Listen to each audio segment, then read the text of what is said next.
Hey everybody, it's Steve again. Still messing with the Philco.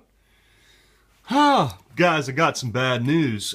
I'll have good news and bad news. Everyone probably knows it's all the 8 people that have watched this video, or 8 or 9 of you. You probably don't even know who you are. We were missing on the back of the chassis. It says that the 80 rectifier was bad, which is this guy. Okay, we tested that on the TV7 BU Hickok. It said, wrong. Good tube. I have tons of 80s anyway. And I've been looking around for the 6A7, and 6A7, and Mr. Burns was telling me I could use a 6A7S or a 6A8. Don't have it, never had it. Had a brainstorm today. What an idiot I am. Well, I was kind of looking around. I've got several tube apparati, college campus, whatever you want to call it, cacti. I was thinking today, and I thought, what else do I have from the 30s? Well, as you can see, creeping up on the left of the screen here, I have the Detrola. And I know what tubes are in this thing because someone on YouTube, a very famous person, repaired this thing and got it going. It was before I really had any materials, didn't have any tubes, didn't have crap back then much. The small amount of tubes I did have were at my dad's house, so I got everything picked up. What we're looking at here, if you look at the tube complement here, there's a 43 and a 25 Z5, and can't really remember what that one is there, but I was looking around the corner and somebody in green here has written 6A7 on that one, and that would be me because I actually wrote that on there and I lined up the tabs where you could put it back in the correct place there. Then I didn't realize that it actually had 2 big pins on there, so you can't mix it up. But so anyway, put a little bit of a liquid electrical tape around there because it was loose in the socket. It's up to plenty of the temperature is fine. Anyway, looks like we're going to have to rob that out of there. What an idiot. And we're going to pop it in here, but I do have some bad news. When I do a continuity check here on this beautiful, what used to be a male plug, I don't get a reading. I got no reading. There's nothing leaking out of this transformer anywhere. No leaky. It doesn't smell burnt. Don't see any black stuff in there, but I'm thinking that the primary winding is open on this transformer. Unless... Please be careful.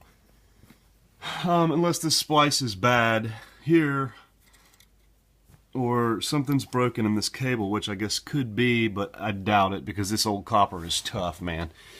You know, the alloy that they used is really hard to break. So I tried to get up in there and get a reading. You can't probably see what's going on here, and I couldn't get a reading on my continuity check. I tried different ohms settings on the, and I even used 2 meters because some of them you have to put the meter in, change the leads. I hate those meters. I've got 1 or 2 of those. I don't know why. I guess they're cheap. And I know on this radio you do have to have the speaker plugged in, and I've got all that available to do. But I just wanted to. I know a lot of these capacitors have been changed before. So I'm thinking this thing would probably be okay to fire up carefully. A lot of capacitors are changed in here. Screw it, it's my radio. If it shorts something out, that's fine. I guess the transformer's not working anyway. It's going to need a lot of work regardless. So we're going to get into this probably tonight. I do have a 6A7. And it is the only one I have, and it does test good. The YouTube, if you do recognize this radio, it has been repaired by a very famous YouTube user. I'm not going to mention any names. I don't want anybody to think I'm trying to get views from them or not. I'm not. I just I'll never make a penny off this channel. I just do this for fun. I try to help people if I can. If I have some parts they need, I don't have near the knowledge that most of these guys have. But I can fix about anything, and I stick with it, especially with the help of you guys. But anyway, there's the tube I'm missing, and the 80 is good. I'm probably going to do a video of going back through and testing all these tubes on here just to see. I see lots of getter on all these. I haven't even taken these two off here. This came like that. So I'm probably going to do maybe a video tonight of testing these tubes, except for the 80, we did one on that. I think most of these are actually Philco tubes, and if they're not, I'm going to put Philco tubes in it. I just want to keep it all the same. But I don't know, this transformer, gosh, I think what I'm going to do is take this rectifier out here. But see, these connections are so loose, I'm probably going to bend them back, clean them. I've got some small little tiny twisty metal brushes, and I'm going to clean those first, then bend those back. Check for shorts to chassis, just in case I do something crazy. Make sure nothing's shorted. And then we're going to check, do a better primary winding check on this transformer. Just don't see why it would be bad. I don't think this thing got a ton of use because the front of the thing's not all beat up. Like a lot of times on these radios, you could tell if they had a ton of use, but look at this thing. This is 2 years newer than the Philco, okay? And you see where the grime is from people just wearing off the finish from changing. There's the volume, and yes, it still works. But the Philco's not like that. I don't think it has much use. This is the 1935, and if you see my other videos, I think I've got 7 tube radios around here.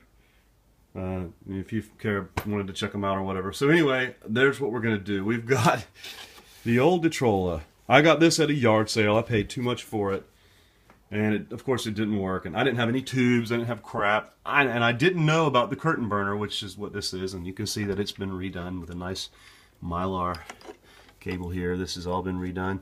And this popped loose in shipping here, but I don't care. I'm going to leave it like that. I may put a couple screws in there, and then get a little back for it that comes out, and then do metal down here with a bunch of holes in it, and maybe even a little cooling fan. I've got a bunch of little cooling fans that will run off voltages that's in there, with some kind of a noise suppression capacitor on it. I've been thinking about doing that, but it's not really that big a deal. It works, picks up like 2 channels, but these get warm.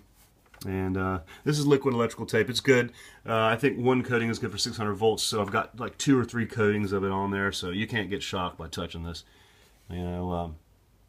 Anyway, so not to get long-winded, there's the 6A7. I'm gonna have to resolder the grid cap. There is a little loose. I think I am gonna do that. Now I don't know if this is I don't think that would be another 6A7, but I could look it up. The gentleman that repaired this thing sent me a schematic for it, so maybe we'll do that in another video. And then the Philco, a 29 chassis, and from the 16X Philco over here. As you can see, it didn't get a whole lot of use. All right, guys, thanks, and appreciate you commenting and subscribing. If you got any other videos you really want me to do, if you want to do a live fire it up of this thing and see what happens, hey man, just let me know, or hit the dislike. I don't really care. It'll kind of help me steer it. I mean, I do this for fun for me, but I want you guys to enjoy it too, because if no one looks at it, what am I doing it for?